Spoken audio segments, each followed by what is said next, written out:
Words that speak of spiritual hope and freedom translates into their liberation and progress, and it is all intriguing. He seems to move unafraid of the rules of it all, the religiosity and the power structures. He is even unafraid of the tug and pull of his own family. They have this idea that he is about God's work. I think I'm getting a lot of feedback. Are we okay? He's even unafraid of the tug and pull of his family. They have this idea that he is about God's work, but they can't quite pinpoint who he is or what his purpose is. How can they be certain he is the Messiah? How can they be certain he is for them? The metrics and methods that they have used to measure one's closeness to God, one in tune with God's agenda, seem to be broken. He breaks the Sabbath, yet heals the sick. He sits with the unclean, yet frees the tormented. He seems to rewrite the law of Moses, yet calms the waves and quiets blustery winds. All of creation seems to bow down, even though all that proclaims religion resists. And at the end of Mark 7, the crowds proclaim, everything he does is wonderful. And so as the crowds wonder about who Jesus is, those closest to him, the disciples, are wondering right alongside them. They may be the inner circle, but they are as unsure as the ones watching on the sidelines. When a crowd of 4,000 are hungry after a day of listening to Jesus, and Jesus calls the disciples over and says, "We need to feed them," the disciples panic. And Jesus says, "Bring me what you have," and he takes 7 loaves and a bit of fish, and he feeds the crowds. It's not until later in the same chapter that you discover that this miracle is after they've already experienced the feeding of the 5,000, where they were equally panicked. And Jesus took 5 loaves and 2 fish and fed thousands. A bit later, as they're traveling across the lake, Jesus notes, "Beware of the yeast of the Pharisees and Herod." This is obviously a figurative warning, as Jesus notes the ways of religious and the ways of the powerful have the capacity to corrupt and co-opt the ways of the kingdom. But the disciples, they look at one another and begin to blame each other about who was responsible to bring bread on the boat. And Jesus looks at them and says, "Were you not there when I fed the 5,000? Were you not there when I fed the 4,000? Can you not see? Do you still not understand?" And then after Jesus heals a blind man, yet another impossible moment confronted with an encounter with Jesus, he asks the disciples, "Who do the people say that I am?" They respond, some say you're John the Baptist, some say you're Elijah, the ancient prophet reincarnated, but we say you are the Messiah. This is this definitive moment as Peter announces with confidence, "You are the Messiah, you are the one who was sent by God to save us." And immediately after this revelation, Jesus then announces that he is going to die, but that he will also rise. And it seems somehow significant that Jesus might note that he must die almost immediately as the disciples confirm that he is the chosen one, the Messiah. Jesus wanted to be made very clear that their declarations of who he is should not move their expectations to imagine that Jesus has come to conquer nations or leaders. This is not a call to take up arms or to establish borderlines, armies, or to organize the latest coup. The rise to power has never solved all of the problems. The holiest of leaders have not kept war or oppression at bay for more than a few years here or there.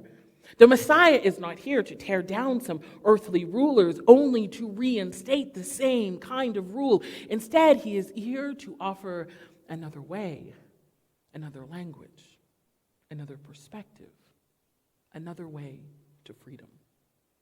And so when Peter pulls Jesus aside and says, "Don't talk like that. Don't be so negative. Don't say you must die," Jesus turns to him and says, "Get away from me, Satan."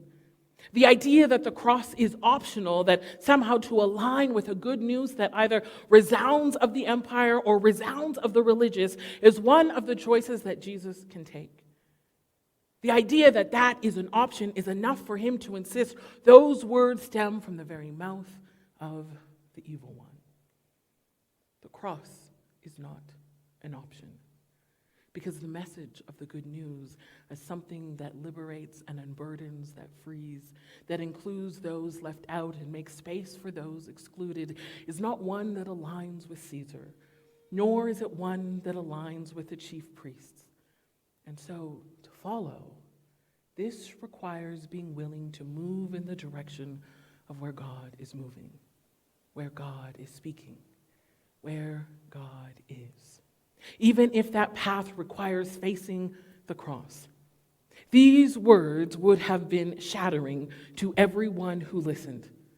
The cross was the cruel, shame-inducing death tool of the enemy, the very enemy that they wanted to defeat.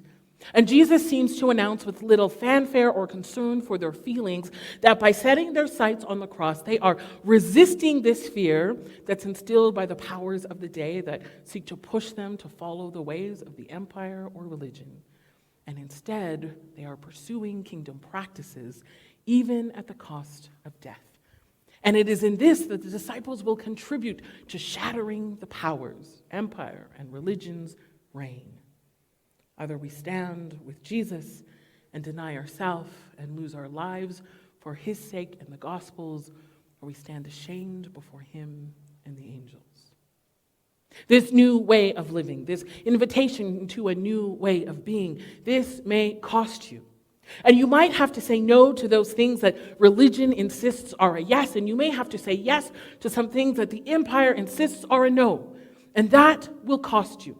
Because this good news, this gospel story, this kingdom message is not about following the rules, and it's not about establishing how good you are or how able you are. It's not just about getting into heaven. Instead, this story, this message, which is so wrapped up in love God and love your neighbor, was and is intended to transform how you respond to the world around you. Amen. To both respond to the person who is immersed in unjust systems and to insist that this injustice be undone. The good news is intended to transform how we respond to the one who is afflicted by the powers and to join in the work of undoing those powers that seek to oppress. The good news is intended to transform how we engage with those who are entangled in and by that which tries to steal, kill, and destroy, and to work to ensure that abundant life replaces those old, dangerous norms. And for those who are privileged to move beyond a gospel that simply says, I have encountered Jesus, therefore I am made whole, into a gospel that says, I have encountered Jesus, therefore I see that I must participate in wholeness. That work, that kind of following, it takes your whole life. But it also produces all kinds of life, all kinds of beauty, all kinds of hope and peace and joy and love. A gospel for one into a gospel for all. It's beautiful. It is this message that Jesus' inner group of 3 have heard 6 days earlier that they carry with them up the mountain. And it's here that they see Elijah and Moses, who appear to be talking to Jesus. These ancient prophets from millennia before are the very ones that all of Israel have followed closely. Moses, the freedom fighter, who brought the people from Egypt to the doors of the promised land. The one who was given the law that the people would follow as a means to stay connected to God, to have relationship with God, to learn what it looks like to love God and to love others. And Elijah, the one who fought for a nation during drought, during the reign of evil, and who reminded the people that despite all that was defeating them and all that appeared that God had left them, that God was still their God, that God was still speaking, was still present, was still active. These voices of their history have prepared the way for the people to encounter and be changed by the person and story and message of Jesus. And so here, they are thousands of years later, watching this apparition appear before them. And Peter says, "This is wonderful, teacher. Let's make some tents, some shelters, some permanent structures to commemorate this moment. One for you, one for Moses, one for Elijah." And we never hear Jesus' response. Instead, what we hear is this voice from heaven that declares this familiar phrase from Jesus' baptism. "This is my beloved Son. Listen to him." Moses and Elijah are gone, and it is just Jesus and the disciples. And as they walk down the mountain, they wonder aloud, why does it say that Elijah must come before the Messiah comes? And Jesus essentially says, well, Elijah has already come, and they chose to abuse him. They will do the exact same thing to me. Jesus turns right back to that same narrative. Death is coming. He seems to be insisting that while they may still wander and misunderstand and misread what is happening, while they might not fully get what it is for them to call him Messiah, and while they may not fully recognize what it is to follow, the invitation to follow, to move in the direction where he is moving, remains. And where Jesus is heading, it's going to cost them everything. It will also enable him to gain everything. And while the disciples may be tempted to imagine that if only Elijah showed up, if only we went back to the way that Moses did it, if only we too called fire down from heaven, then we would win. Then we would be conquerors. Then we might have some good news. Jesus insists that to follow, for the good news to come to life, for them to move where he is moving, requires a commitment to the cross. For it is in dying that we rise again. This is a hard saying. This is a hard reality when it comes to the idea of following Jesus. Wouldn't it be better just to be nicer to the person beside me? Just to be kinder or more generous? Just to take 1 or 2 or 3 hours a week to gather to worship? But what if Jesus has more for us? What if the invitation is not just to be good and do good, but is actually about all of life? Now, I know that some of us, these phrases were used to make us feel guilty about the weekend we went skiing instead of going to church. Remember those days? Or the time we had 2 glasses of wine, or the length of our skirts, or the amount of time we held hands when we were dating. That's way back in the Bible college days, right? Way before my time, they couldn't even walk on the same sides of the street.